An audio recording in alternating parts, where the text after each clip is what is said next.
ब्रह्मा जी के मानस पुत्र थे पुलस्त मुनि, और पुलस्त मुनि के द्वारा ये जो है ना शिवलिंग का प्रगट करा गया। और पुलस्त के विशेषरवा हुए, विशेषरवा के रावण, कुंभकर्ण, विभीषण, शूर्पणखा, और उन्हीं के द्वारा ये शिवलिंग की स्थापना है। वही यहाँ पूजा करते थे, वही तपस्या करते थे। उसके बाद जो है ना फिर लंका चला। अच्छा, तो जैसे यहाँ पे उनकी रावण की मूर्ति नहीं है? नहीं, रावण की मूर्ति है, गेट पे बनी हुई है छोटा सा, इधर इस साइड में। अच्छा, उधर बाहर है? हाँ, नहीं इसी पे। अच्छा, इस वाले गेट हाँ, पे है। अच्छा, बना है। और उनके पिताजी का है, कुबेर का है। अच्छा अच्छा। हाँ, कुबेर का है पिताजी का। और मैंने ऐसा ही सुना है जैसे इस यहाँ पे मतलब जैसे दशहरा नहीं मनाते हैं? हाँ, दशहरा नहीं मनाते हैं, रामलीला नहीं मनाते, रामलीला नहीं होती है, नहीं होती है। तो और कोई पुतला नहीं उनका जला। हाँ, ऐसा क्यों? मतलब यहाँ का बेटा मानते हैं। अच्छा, बेटा माना जाता है। तो और सबसे बड़ा ब्राह्मण मानते हैं, क्योंकि वो इससे उन इतना विद्वान कोई ब्राह्मण हुए ही। हाँ, ये तो है। अच्छा, धन्यवाद पंडित जी।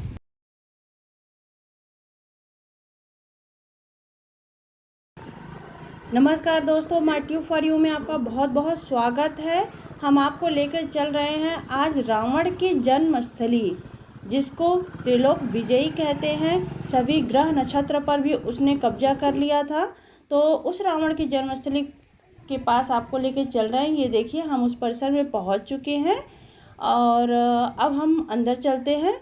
कहते हैं कि चलत दसानन दौलत धरड़ी, मतलब जब दशानन चलते थे तो धरती हिलती थी। इतने बलशाली और शक्तिशाली थे। विश्रवा मुनि और कैकसी माता के पुत्र थे रावण। तो आज हम इस विसरख गांव में, जो रावण की जन्मस्थली है, नोएडा में स्थित है, आज हम वहां लेकर आपको आए हैं। तो दोस्तों, हमारे साथ वीडियो के लास्ट तक बने रहिए इस मंदिर में अच्छे तरीके से घूमने के लिए। तो दोस्तों, ये देखिए, लेफ्ट साइड में रावण का फोटो बना हुआ है, उसमें कुबेर का भी फोटो है। तो दोस्तों, हम अंदर प्रवेश कर रहे हैं। ये सामने उनके दादा पुलस्त ऋषि द्वारा स्थापित शिवलिंग है। दोस्तों, ये जो ब्लू गेट दिख रहा है आपको राइट में, वो गुफा है, लेकिन अब उसमें अंदर जाने की अनुमति नहीं मिलती है। तो दोस्तों, आप ध्यान से देख लीजिए, वो ब्लू कलर का गेट है, जो ये है गुफा का गेट, लेकिन यहाँ पे अब अंदर जाने की अनुमति नहीं है। तो दोस्तों, हम पुलस्त ऋषि जो थे वो ब्रह्मा जी के पुत्र थे, तो उनके द्वारा स्थापित शिवलिंग की चलते हैं, हम दर्शन कर लेते हैं। ये है नंदी जी, तो नंदी जी को प्रणाम करते हैं, क्योंकि सबसे पहले तो आपको भी पता है कि शिव भगवान से पहले नंदी जी की पूजा अर्चना होती है। तो नंदी जी का दर्शन करते हैं।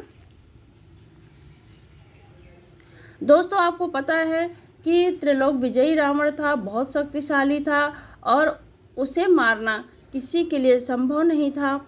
इसलिए उसने हठपूर्वक माता सीता का अपहरण का मार्ग चुना, क्योंकि उसे इस संसार से मुक्ति चाहिए थी, इसलिए उसने ऐसा कृत्य किया था। दोस्तों, ये देखिए, हम आ चुके हैं मंदिर में। सबसे बड़ी बात है कि यह मंदिर में जो स्थापित शिवलिंग है, ये अष्टभुजी शिवलिंग है। देखिए, आप बेस में देखिए शिवलिंग के, तो ये अष्टभुजाएं हैं। ऐसा शिवलिंग यहीं पे पाया गया है और यह करोड़ों अरबों वर्ष पुराना है, क्योंकि आपको पता ही है कि त्रेता युग में पुलस्त ऋषि थे, जब भगवान श्री राम का जन्म हुआ था, उसी के समकालीन, थोड़ा उससे पहले रहे होंगे। तो यह मंदिर का परिसर है जहाँ पे स्थापित है, और यहाँ बहुत ज़्यादा पूजा अर्चना रावण ने भी की थी। उसके बाद उसने भगवान शंकर से आशीर्वाद स्वरूप फल प्राप्त करके उसने लंका प्राप्त किया था। वरदान स्वरूप उसे लंका मिला था भगवान शंकर जी से। उसके बाद वह लंका चला गया और वहीं पे उसका मृत्यु हुआ था भगवान श्री राम के द्वारा। कहते हैं कि उसे पता था कि उसकी मृत्यु का कारण कोई और नहीं हो सकता, न ही उसे मार सकता है कोई, और ग्रह नक्षत्र भी उसके ही नियंत्रण में थे। तो मृत्यु के लिए उसने यह मार्ग चुना। कहते हैं कि कहता था, हुई हैं भजन न तामस देहा, मन क्रम वचन मंत्र दृढ़ एहा। तो उसे पता था कि इस तामस शरीर से अब भजन हो नहीं सकता, मुक्ति मार्ग कैसे पाए इस शरीर से, तामस देह से, तो उसने माता सीता से आग्रह किया कि वो उनके साथ चले, और उसने यह काम किया जिसकी वजह से भगवान श्री राम ने उसे मुक्ति दी।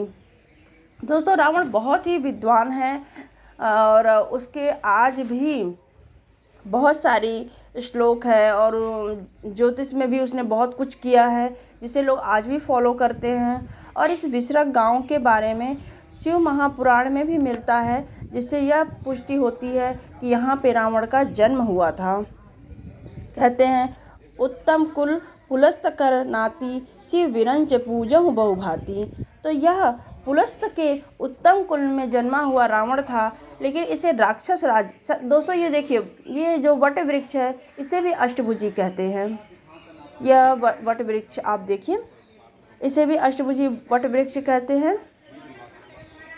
और आप शिव मंदिर से आप बाहर परिसर में आप देख रहे हैं, आप घूम रहे हैं। इस मंदिर को हम आपको अच्छी तरीके से घुमाएंगे। तो हम आपको बता रहे थे, ब्रह्मा के पुत्र पुलस्त का वंशज है रावण, और यह बहुत ही विद्वान और शक्तिशाली था। यह माता कैकसी का पुत्र था। कैकसी राक्षस कुल की थी, इसलिए रावण को भी राक्षस कहा जाता है, राक्षस राज रावण। और कैकसी के वंश में यह आशीर्वाद मिला था कि जन्म लेते ही बच्चा बड़ा हो जाएगा, इसलिए रावण जन्म लेते ही बड़ा हो गया था। और ये भी एक शिवलिंग है, इसके भी दर्शन कर लीजिए। ये देखिए, ये स्थापित शिवलिंग है।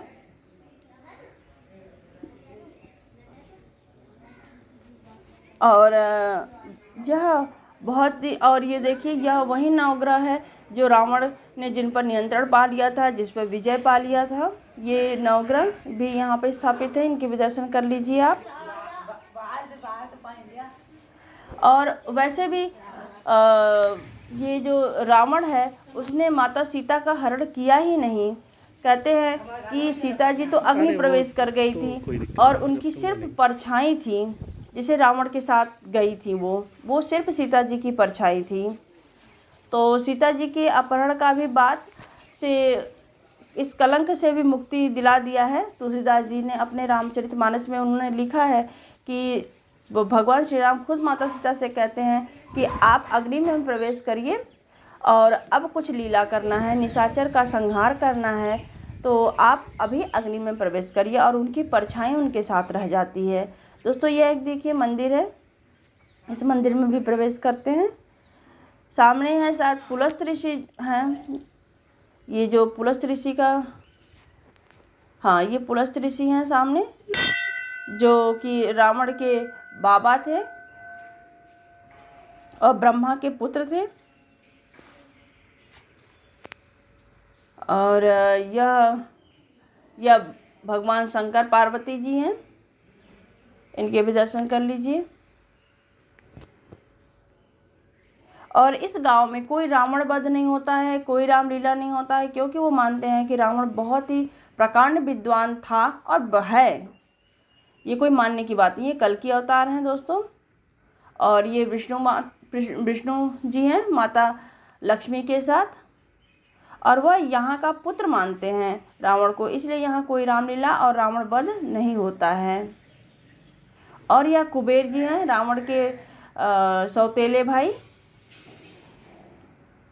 और ये राधे कृष्ण, बहुत ही अच्छा मंदिर है। यह मोहन राम जी बाबा है, यही पास में इनका भी हमने मंदिर देखा है, तो आप वहाँ भी जा सकते हैं। ये साईं बाबा।